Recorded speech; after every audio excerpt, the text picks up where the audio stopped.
પોર્ટફોલિયોના ધ્રુમિલ વિટલાણી આપણી સાથે જોડાયા છે। ધ્રુમિલજી, સ્વાગત, વેરી ગુડ મોર્નિંગ। બજારની અંદર આજે હવે થોડોક પુલબેકનો પ્રયાસ, ગઈકાલે બહુ જ વાઇલ્ડ મૂવ્સ આપણે જોયા કે જ્યારે બજારની અંદર ઓલમોસ્ટ 400 પોઈન્ટની રેન્જની અંદર ઉતાર ચઢાવ આવ્યો અને આવો ઉતાર ચઢાવ પણ છેલ્લા ઘણા સમયમાં બહુ મર્યાદિત રહ્યો છે, એટલે બહુ હિસ્ટોરિક કહી શકાય ગઈકાલનો દિવસ જો થોડા નજીકની છેલ્લા એટલીસ્ટ 2025ની વાત કરીએ તો કઈ રીતે હવે બજારને અહીંયાથી ખાસ તમે ધ્યાન રાખી રહ્યા છો?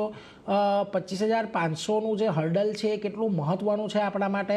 અને બીજી તરફ બેંક નિફ્ટીની અંદર પણ ગઈકાલે આપણે ફરી પાછી એક 58,800 જે સપોર્ટની આપણે સતત ચર્ચા કરી રહ્યા હતા છેલ્લા લગભગ 1-1.5 મહિનાથી, એ ગઈકાલે આપણને ડિફેન્ડ થતો જોવા મળ્યો। હવે ત્યાં પણ શું વ્યૂ રાખવો જોઈએ આજે? વેરી ગુડ મોર્નિંગ તમને બધા વ્યુઅર્સને। સો નિફ્ટી પર તમે જુઓ, સારી એવી સેલિંગ આપણે લાસ્ટ 4 થી 5 સેશનમાં જોઈ। કાલનો session it was roller coaster ride, અને હમણાં આપણે જોઈએ પ્રીવિયસ ડે હાઈની ઉપર કારોબાર કરે છે। ઇન્ટ્રાડે ચાર્ટ્સ પર તમે જુઓ, જે લોઅર હાઈસ બનેલા 25,300ના, એની ઉપર હમણાં નિફ્ટી કમ્ફર્ટેબલી ટ્રેડ કરે છે। Budget is going to come in next 1 week, so સારું એક્સપેક્ટેશન્સ રહેશે બજેટથી। મારા હિસાબે નિફ્ટીમાં 25,350 સ્પોટ પર આવે, સો લોંગ પોઝિશન્સ બનાવે નિફ્ટીમાં। લોઅર એન્ડ પર એક નાનો સ્ટોક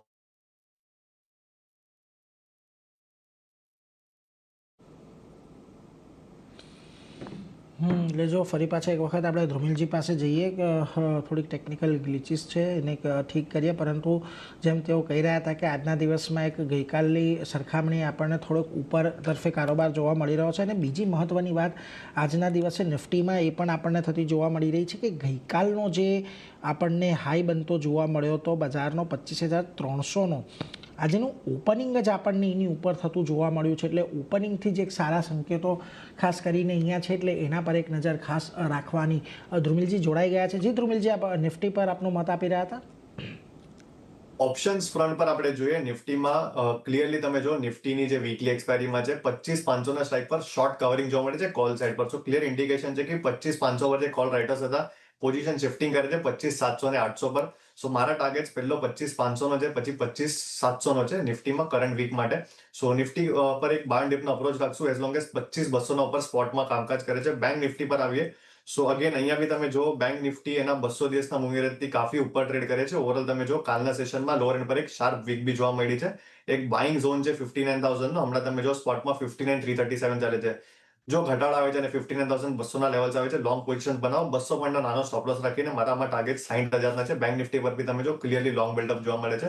સો ફર્સ્ટલી બેન્કિંગ અને નિફ્ટી બે ઉપર આઉટલુક પોઝિટિવ છે। એટલે જો ખાસ કરીને અહીંયા નિફ્ટી બેંક નિફ્ટી બંને પર એક પોઝિટિવ આઉટલુક। નિફ્ટી માટે 25,500 પહેલો, 25,700 બીજો ટાર્ગેટ, અને બેંક નિફ્ટીમાં પણ 60,000 સુધીનો એક લક્ષ્યાંક આપણને આવતો જોવા મળી શકે છે, એટલે એના પર એક નજર ચોક્કસથી રાખતા રહીશું। પરંતુ એ સાથે જ અત્યારે